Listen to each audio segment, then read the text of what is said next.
నమస్తే, నేను అంకిత. పుష్ప వర్సెస్ దేవరా. సుకుమార్ పరువు తీసిన కొరటాల శివ అని నెటిజన్స్ అంటున్నారు. మరి అసలు సుకుమార్ పరువు కొరటాల శివ ఎందుకు తీశారు, అసలు పుష్ప వర్సెస్ దేవరా ఎందుకు వచ్చింది అన్న టాపిక్ని డిస్కస్ చేయడానికి నాతో పాటు సినీ క్రిటిక్ దాసరి విజ్ఞాన్ ఉన్నారు. ఆయనతో మాట్లాడదాం. హాయ్ అండి. నమస్తే. ఇప్పుడు పుష్ప వర్సెస్ దేవరా అంటున్నారు మరి నెటిజన్స్. సుకుమార్ పరువు తీసిన కొరటాల శివ అంట. అసలు మరి ఆయన పరువు ఈయన ఎందుకు తీశారు, అసలు మధ్యలోకి పుష్ప ఎందుకు వచ్చింది? ఎక్కడ కూడా కొరటాల శివ గారు ఈ not only Sukumar A director గురించి కూడా నెగిటివ్గా మాట్లాడు. ఎప్పుడు కూడా ఏ నిర్మాత గురించి నెగిటివ్గా మాట్లాడు, ఏ మనిషి గురించి కూడా నెగిటివ్గా మాట్లాడు. కాబట్టి ఆయన సినిమాలు కూడా ఒక సందేశాత్మక సినిమాలలాగా ఉంటాయి. అర్థమైందా? లోపల ఒకటి బయట ఒకటి పెట్టుకొని మాట్లాడే తత్వం కొరటాలది కాదు. అంతే. అది తను అనుకున్న పని తనని తాను చేసుకుంటూ పోతే ఎన్నెన్నో బ్లాక్ బస్టర్స్ ఇస్తారు. సేమ్ భరత్ అని నేను వరకు ఆయన జర్నీ ఎలా ఉందో ఇప్పుడు మళ్ళీ దేవరతో మళ్ళీ రుజువైంది. సో ఇది కొరటాల శివ బేసికలీ చెప్పాలి అంటే. అండ్ నెక్స్ట్ పుష్ప వర్సెస్ దేవరాని ఎందుకు అంటున్నారు అంటే, ఒక థీమ్ ఎంచుకొని చెప్పారు. సరే పోలిక ఉంటే ఉండని, నష్టమే లేదు, దాన్ని అంత పెద్ద చేయాల్సిన అవసరం లేదు. ఇక్కడ ఏంటి పుష్పలో ఏంటి, ఆ ఊరు వాళ్ళకి అక్కడున్న మనుషులకి చదువు లేదు, సంజ లేదు. ఓకేనా? చదువుకోవడానికి ఒక స్కూల్ ఉంది, కానీ పుష్ప చదువుకోవడానికి ఆ స్కూల్కి వెళ్తే నీ ఇంటి పేరు ఏంట్రా అని అడిగితే తన పాపం అక్కడ గిల్ట్ ఫీల్తో చదువుకోలేకపోయాడు. ఇప్పుడు పుష్పకి చదువుకొని ఉద్యోగం చేసే శక్తి లేదు. ఖచ్చితంగా అక్కడ ఆ ఏరియాలో ఏదో ఒక పని చేసి బతకాలి. అక్కడ నీకు సూపర్ మార్కెట్లు లేవు బిల్లింగ్ కౌంటర్లో పని చేద్దామంటే, స్టార్ హోటల్లో లేవు కనీసం హౌస్ కీపింగ్లోనైనా పని చేద్దామంటే, రైట్? నీకు అక్కడ క్యాబులు గీబులు ఫెసిలిటీ లేదు, అట్లీస్ట్ డ్రైవర్ జాబ్ చేద్దామంటే, పెద్ద పెద్ద బంగ్లాలు లేవు ఎక్కడన్నా ఇంకేమైనా చేద్దామంటే. అలా అని పుష్పకి ఆత్మాభిమానం ఎక్కువ. చిల్లా చితక పనులు చేయడు, ఏదైనా సరే మంచి పనులే చేయాలి. కానీ మంచి పనులు చేసే జాబులు అక్కడ లేవు. వాడికి రోజు తలెత్తుకునేలాగా నెలకు 30,000 కావాలి. అక్కడ సంపాదన రోజుకు 1000 రూపాయలు కావాలి. అక్కడేమో రోజుకు 100 రూపాయలు కూలీ ఇచ్చే జాబులే ఉన్నాయి. అవి వాళ్ళు ఎవరో చేస్తారు, నేను అట్లాంటివని కాదు. మరి 1000 రూపాయల జాబ్ కూడా ఉంది, చేస్తావా అంటే చేస్తా. అది తప్ప దిక్కులేదు కాబట్టి ఆ జాబ్ చేశాడు. ఓకేనా? సేమ్ ఇక్కడ దేవర విషయానికి వస్తే, సముద్రంలో కంటైనర్ షిప్లను దోచుకోవాలి. ఆ ఏరియా గుండా నావలు వెళ్తాయి కాబట్టి. ఓకేనా?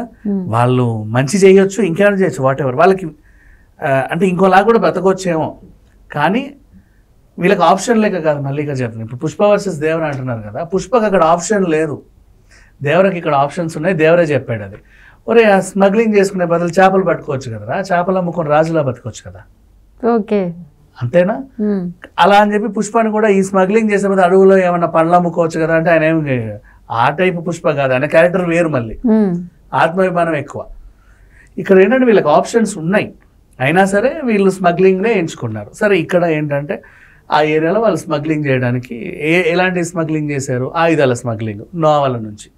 అక్కడేమో గంధపు చెక్క, నల్ల ఎర్రచందనం. సో ఈ పోలిక పెట్టుకున్నారు.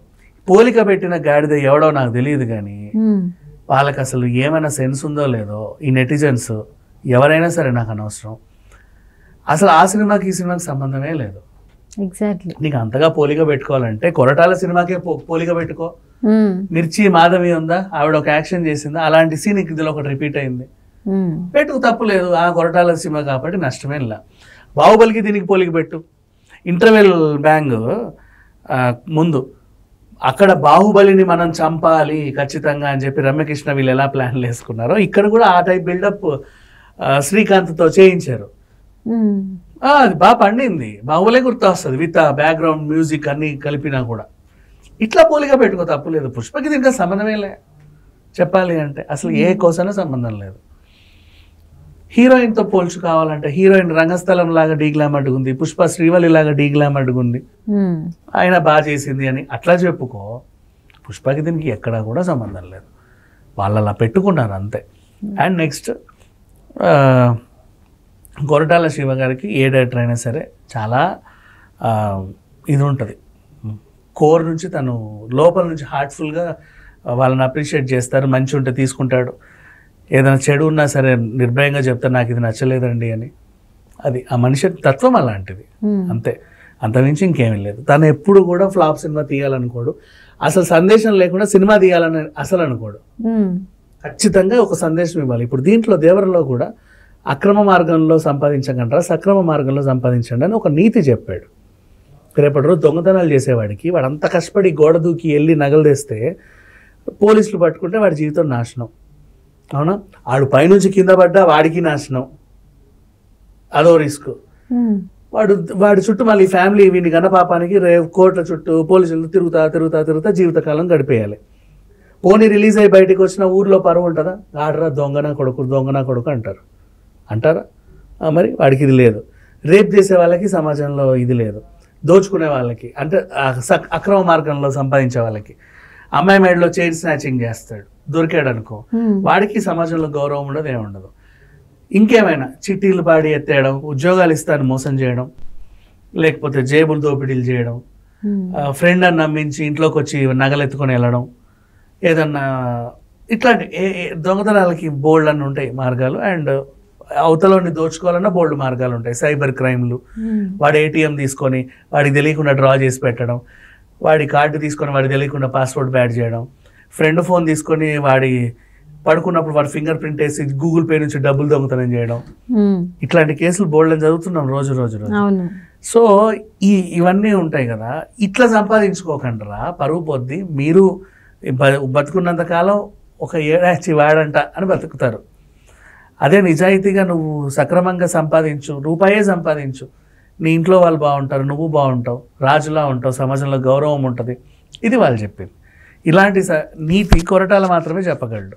భరతనాట్యంలో కూడా అంతే కదా, రోడ్ల మీద ఎట్లా తిరగాలో నేర్పించాడు, మామూలుగా మనిషి అంటే ఎలా ఉండాలో నేర్పించాడు. ఇలాంటివన్నీ ఆయనే నేర్పించగలడు. సో ఈ దేవర సినిమాలో మాత్రం ఖచ్చితంగా ఒక నీతి అనేది ఉంది. అండ్ ఇకపోతే పుష్ప వర్సెస్ దేవర కాదు, దేవర లాగే పుష్ప అనే కొత్త పాయింట్ నీకు చెప్తా విను. దేవర లాగే పుష్ప అంటే దేవర సినిమాని ఫస్ట్ డే ఫస్ట్ షో దేవర ఫ్యాన్స్ ఎవరు చూడలా, ఎన్టీఆర్ ఫ్యాన్స్ చూడలా. వేరే వర్గం వాళ్ళు కావాలని టికెట్స్ అన్ని బుక్ చేశారు ఫస్ట్ డే ఫస్ట్ షోకి. వాళ్ళ డ్యూటీ ఏంటంటే, ఆల్రెడీ ప్రీ రిలీజ్ ఈవెంట్లో ఎంత రచ్ అయితే చేశారో, వాళ్ళ డ్యూటీ ఏంటి, ఫస్ట్ డే ఫస్ట్ షో చూడాలి. అక్కడికి మైకులు వస్తాయి, చీ వేస్ట్ యాక్ తూ అని చెప్పారు, రివ్యూస్ ఇవ్వాలి. నెక్స్ట్ ఫ్యాన్స్ నిజంగా బాగాలేదేమో అనుకుంటారు. నెక్స్ట్ అవన్నీ యూట్యూబ్ ఛానళ్ళలో అందరూ పబ్లిక్ టాక్ ఓపెన్ చేసి చీ తూ యాక్ అని చెప్తా ఉంటారు. వాళ్ళ డ్యూటీ అది. అర్థమైందా? సినిమా ఎలా ఉన్నా సరే నెగిటివ్ చేసే పని పెట్టుకున్నారు. అండ్ సేమ్ పుష్ప కూడా రిపీట్ అవుతుంది, ముందే చెప్తున్నా చూడండి. బట్ ఇవి నమ్మి మాత్రం సినిమా మీద అభిప్రాయాన్ని మార్చుకోవద్దు. సినిమాని మనస్ఫూర్తిగా చూడండి, మీకేమనిపించిందో చెప్పండి, అంతే. ఎవడో పబ్లిక్ టాక్ చూసి మాత్రం సినిమాని డిసైడ్ చేయకండి. అండ్ నెక్స్ట్ పుష్పని కూడా ఇలాగే టార్గెట్ చేయబోతున్నారు. మళ్ళీ ప్రీ రిలీజ్ ఈవెంట్కి పుష్ప యాంటీ పుష్ప ఫ్యాన్స్ వస్తారు, రచ్చ చేస్తారు, కుర్చీలు బెల్లలని ఇరగొట్టేసి వెళ్తారు. ఫస్ట్ డే థియేటర్లో కట్అవుట్లని దగ్గర పెట్టేస్తారు, అవసరమైతే స్క్రీన్ కూడా దగ్గర పెడతారు, కుర్చీలని ఇరగొడతారు, పుష్ప అకౌంట్లో వేసేస్తారు. అల్లు అర్జున్ ఫ్యాన్స్ చేసిన విధ్వంసం చూడండి. ఈ వీడియో చూస్తే మీరే ఐడియా ఇస్తున్నట్టు. ఐడియా కాదమ్మా, ఇదే జరుగుతుంది. ఆల్రెడీ ఇవి జరిగాయి కూడా, అల్లు అర్జున్ ఆల్రెడీ జరుగుతాయి. నెక్స్ట్ సేమ్ ఎన్టీఆర్ జరిగినట్టు అల్లు అర్జున్ కూడా జరుగుతుంది. ఆల్రెడీ వీళ్ళు ప్రీ ప్లాన్డ్ గానే ఉన్నారు. ఇప్పుడు ఈ వీడియో చూసి అట్లీస్ట్ అరే వీడికి ముందే తెలిసిపోయిందిరా, ఎందుకు చేయొద్దు అని వాళ్ళు చేయకుండా ఉంటే బెటర్, అలా కూడా ఉండొచ్చు. అండ్ నెక్స్ట్ ఈ అదేంటిది పుష్ప సినిమా వీళ్ళ మెయిన్ టార్గెట్ మా నెక్స్ట్ వీళ్ళది. ఆ సినిమా కూడా ఇలాగే ఫస్ట్ డే ఫస్ట్ షో చూసేసి వేస్ట్ అని టాక్స్ ఇచ్చి ఇవి చేయాలి. వాళ్ళ మెయిన్ టార్గెట్. ఇలా చేయడం వల్ల ఉపయోగం ఏంటంటే ఫస్ట్ వీక్లోనే వెళ్ళిపోతుంది సినిమా. ఎందుకు తెలుసా, ఇప్పుడు హైదరాబాద్ టాక్ని ఊర్లలో డిస్ట్రిబ్యూటర్స్ ఎగ్జిబిటర్స్ అరే నెగిటివ్ టాక్ వస్తుందంట, ఏం చేద్దాం, థర్స్డే కల్లా తీసేయండి, ఫ్రైడేకి నెక్స్ట్ డే ఉందో అది వేసుకోండి అని మాట్లాడుకుంటారు.